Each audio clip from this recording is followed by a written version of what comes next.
Я хожу на работу. На удаленный я в торговле никак. Я работаю на рынке. Учимся очно. Ну, так понятно все. Так удобно. Очно мне нравится намного больше, потому что когда дома находишься, ленишься и практически ничего делать не хочется.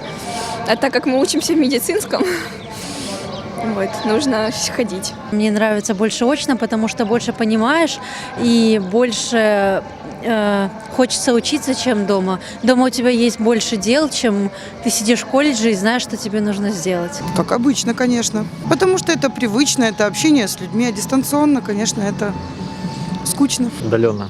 Мы учимся, мы студенты. Удаленка это, не знаю, сложно как-то.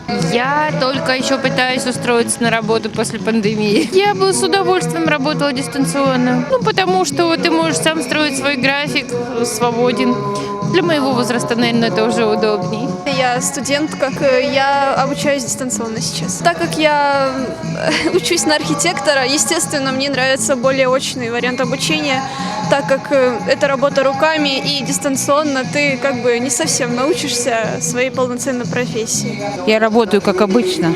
Я не могу сделать выбор, потому что я другого выбора дистанционно не знаю. Мы учимся. Обычный, очный. Потому что так больше получаешь знаний. Как обычно.